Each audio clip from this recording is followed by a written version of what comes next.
في مفاوضات نادي الزمالك مع احمد ياسر ريان؟ والله انا سمعت زيك يا مهيب والله. انت فاكر انا قلت لك قبل كده؟ انت فاكر قلت لك تاخد منه حاجه؟ لا انا قلت لك لا ثواني، لا ثواني.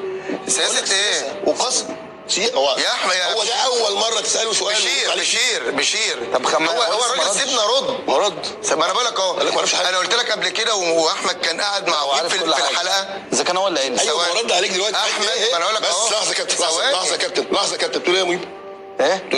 لا اما يرد هو. ثواني ما انا اقول لك اهو. يعني هو كده يعني؟ على فكره حته اللي احمد النادي الزمالك اتفاوض معاه ده طبيعي. لا احمد ماشي الحمد لله بفضل الله كويس جدا. لا فطبيعي ثواني احمد. لا يا حبيبي يا كابتن بشير سيبه يكمل. ما بقول غلط.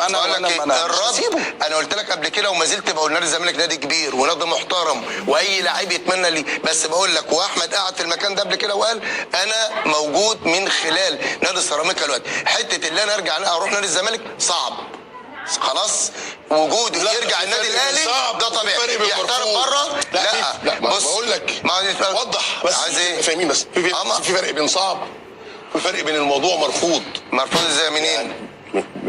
اداره سيراميكا الجديد ان الزمالك طلب احمد ياسر ريان. ده حقيقي. طيب ما قلت ما اعرفش من شويه.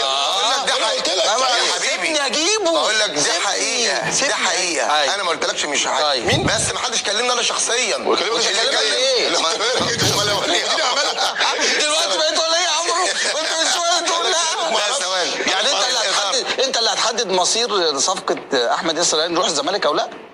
انت اللي هتحدد. ايه بقى طيب؟ لا استنى لا طبعا. انت اللي يا بشير استنى يا بشير. انت اللي هتحدد. ان شاء الله. انت قبل كده قلت لي هو لا بس انا قلت لك ما زلت بقول لك مش ما ينفعش العب في نادي الزمالك. لا ما انا بقول لك اهو. مش انت بتقول لي انت بتحدد؟ طبعا النادي الزمالك قلت لك نادي كبير واي لاعب يتمنى ليه. هو طبعا في اداره سيراميكا طبعا اداره محترمه تقدر كبير. لكن النادي الاهلي هو الاولى في العقد اللي بين سيراميكا وبين الاهلي مشاه يا كابتن. هو اعاره يا كابتن. ده بيع نهائي. بيع نهائي في بند بيقول ان احمد ممكن يرجع النادي الاهلي. حلو. فاحنا نتمنى ان شاء الله نتمنى ان احمد يرجع النادي الاهلي. ايه البند ده بقى؟ اللي هو في حاله موافقه ان سيراميكا اللي يرجع النادي الاهلي سيراميكا يبقى ليه 22 مليون. كم؟ 22 مليون. تمام. بس زي شكري كده 7 مليون.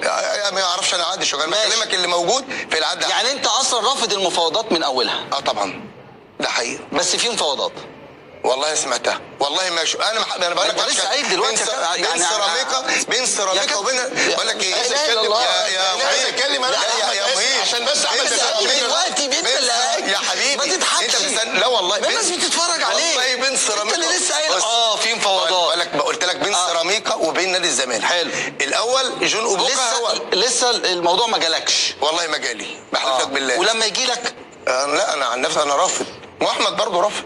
خلي بالك الموضوع مرفوض تماما. يعني انت اللي بتخطط. طبيعي ان انا طب معلش ليه؟ لا انا احمد واحد مولود في النادي الاهلي.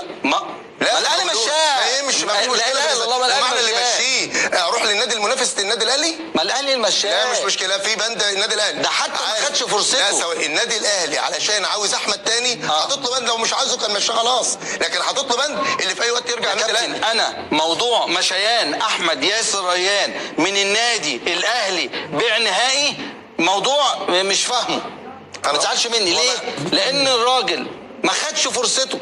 يعني ما اتحكمش عليه ان هو لما يبقى مهاجم مع النادي الاهلي هيبقى حلو ولا وحش. وانا معاك بقى وانا معاك بس كده. لا ده في لعيبه كمان راحت من هناك لهناك. شادي منين؟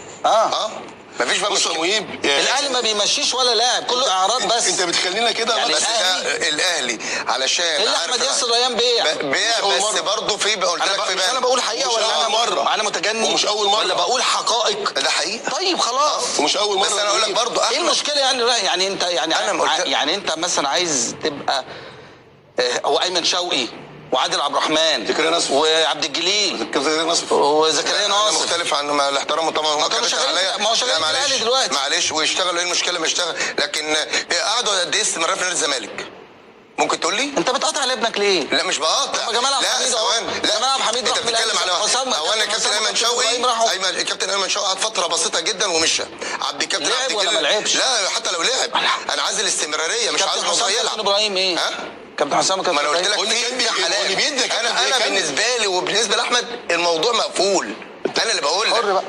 ما هو كده هتخلينا نناقشه بكلام ملوش لازمه على احمد وعليه كده كابتن ياسر. ليه؟ يعني الكلام اللي انت بتقوله ده هو يعني بقول لك ايه؟ لحظه بس لحظه. ليه هو الكلام اللي الزمالك يعني برضه لا نادي كبير واي حد يتمنى بيه، بس انا انت بتقول لي انا دي وجهه نظري كده يعني كده ده من غير زعل يعني.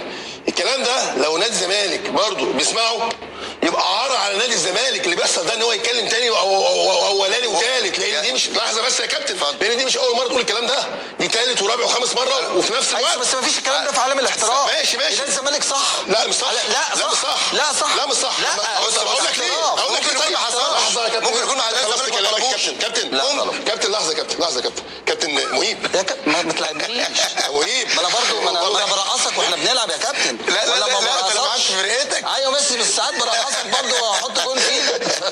لما نادي من اكبر انديه افريقيا والوطن العربي يتكلم عن لعيب مره واثنين وثلاثه واربعه والرد كان بيجي انا مش هلعب في النادي ده ومش عايز النادي ده. ما ممكن يكون تمويه من الكابتن ياسر كل الكلام. دي حاجه ثانيه بقى. لا دي حاجه ثانيه يعني مش تمويه، يعني في مفاوضات. والله والله العظيم ما انا بقول لك ممكن يكون من خلال اداره سيراميكا والزمالك ما وصلنيش انا شخصيا حاجه. دي بس